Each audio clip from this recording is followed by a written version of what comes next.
meta mà meta nhà chay bảy cái đăng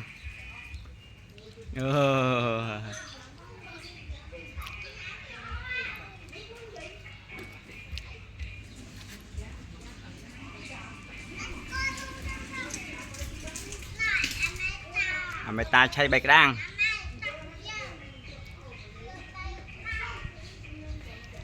đưa rừng mấy cái đằng xa này ngành đấy clean rất mà rồi cho này hao rồi cho này có phải clean rồi bên rồi cho này á mà rồi ơi da cái khơi rồi ơi da khơi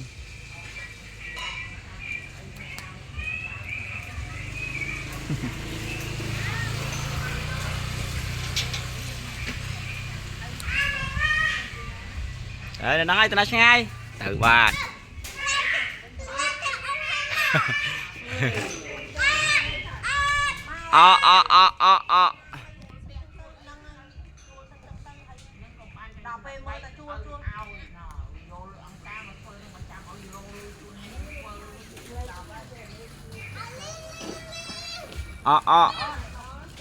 đây rồi mong đi rồi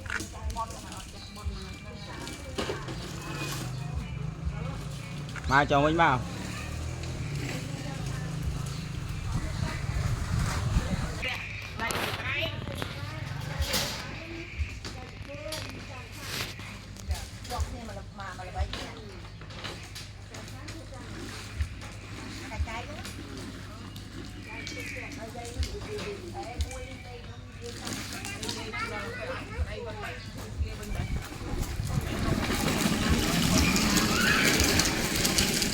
form ra được rồi lại vậy là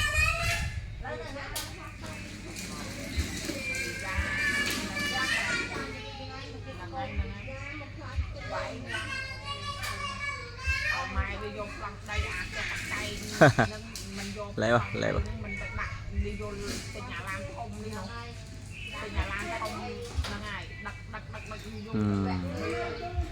quá quắc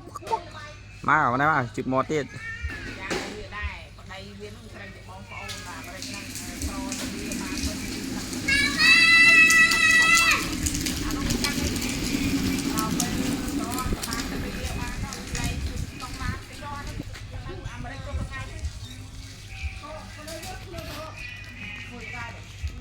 ai bay cái đăng nhâm ạ mau rồi chịu ai cái má meta má cái má em sẽ kia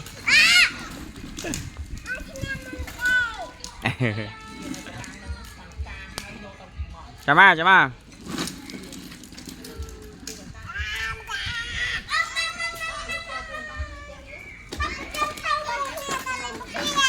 dạ cầm lấy bọc đi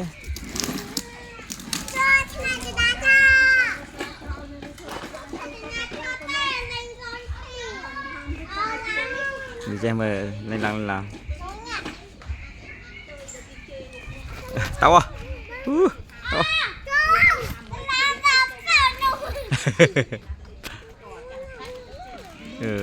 ô giờ lẹ nó à sao nó giờ lẹ cái đó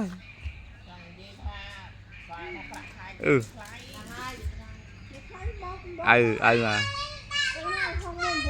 trên lẹ là bao tốc à lẹ là bao tốc à